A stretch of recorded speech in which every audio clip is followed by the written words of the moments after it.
যেই হুলাইনের খানা নাই সেই হুলাইনে অবশ্যই সোয়া রান্দা খাওয়াইবেন। সোয়া রান্ধি যখন গলার মধ্যে বাদ দিবেন দেখবেন ডুবুস করে গলার ভিতরে দিয়ে হান্দা গেছে। কান্দনেরও সুযোগ আইতো না, গলা ভিতরে যাইব কি ইয়ান দিয়ে তেল দি তেলের মধ্যে গরম করতেছি, গরম করে ইয়ান দিয়ে তেলাপি মাছ আর রুই মাছ লইয়া লইছি। আরে রুই মাছ না বুলবাল কইকে রেখা কাতলা মাছ, কাতলা মাছ লই হেরাই হলুদ মরিচ লবণ দিয়ে এবার মাখা মাখা কইরা লইছি।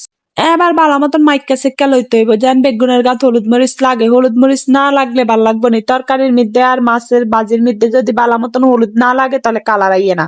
এগিনতে মাখতাম যাই আর আজ শেষ। আইজানি তেলাপি মাছ মাখতাম যাই কত আজ চলাইছি তার হিসাব নাই। ইয়ান দিয়ে তেলগিন গরম হওয়ার আগে দিয়ে লাইছি মাছগিন।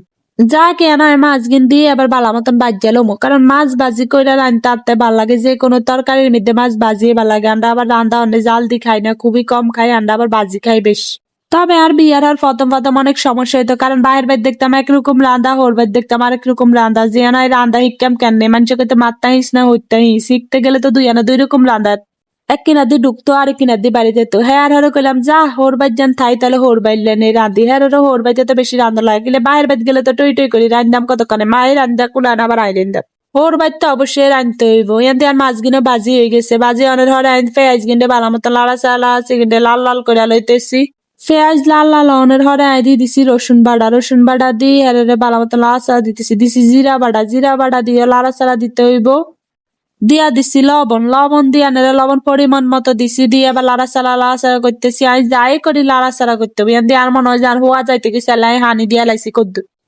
হানি দিয়ে দিছি হলদের গুই দিয়ে আবার দেখছি নি কালারটা কত সুন্দর আইছে। কালার যদি এরকম সুন্দর আইয়ে তরকারির তাহলে কতই না ভালো হয়।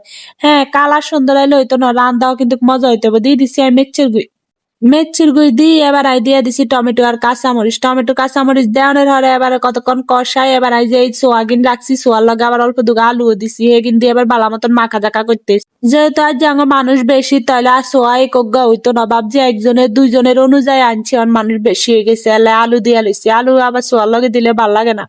তবে এই সোয়াটা সবচেয়ে বেশি দরকার। যেসব হোলাইনে খানা খাইতে চায় না, ভাত একদমই খাইতে চায় না, সেইসব হোলাইনটা একদম মাইকা গলার ভিতরে দিবে দেখবে ডুবুস করে ঢুকা যাবে। সোয়া ইসলা তাতাই খানা যাইব কি।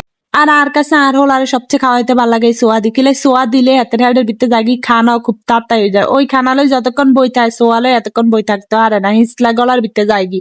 এন দিয়ে আই দিয়ে দিছি হানি কষাই অনেকক্ষণের হরে হানি পরিমাণ দিতে হইব, কারণ সোয়াগিন তো হিজতে হইব আলু গিনা হিজতে হইব হিজনে লাই পরিমাণ মতো হানি দিয়ে দিছি। এগিন কষা হেরের তরকারি হইয়া যাইব।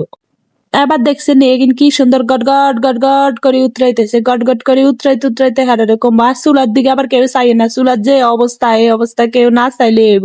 চুলা লেপতে হলে না সারাদিন লেপতে আমার সুন্দর করে রাখতাম, যেহেতু লেপতে হারি নাই না কালি কুলিয়ে থাকবো, কিছু করার নাই মানুষের দিয়ে আর কত করামো। এখান তরকারি উতরানের হরে আমি মাছগিন দিয়ে দিছি। মাছগিন যদি আগে একটু না দেয় তাহলে আবার তরকারি মেয়েদের কষতো না, তরকারি কষলে আবার তরকারি স্বাদ হইতো না। যাকে কিনে এবার ভালো মতন দিয়ে হারে দেখছি কিরম দুমা উঠে। সবচেয়ে বেশি আর কাছে বাইরের চুলাতে একটা কষ্ট যেটা হচ্ছে দুমা। পাইবের চুলা তাও দুমায় কিনলে জানি এরম অশান্তি লাগে না দুমাইলে। ইয়ান দিয়ে আমি ঘরে গেছি, ঘরে দিয়ে কাম করছি আয়া দিয়ে তরকারি বইটা হয়ে গেছে।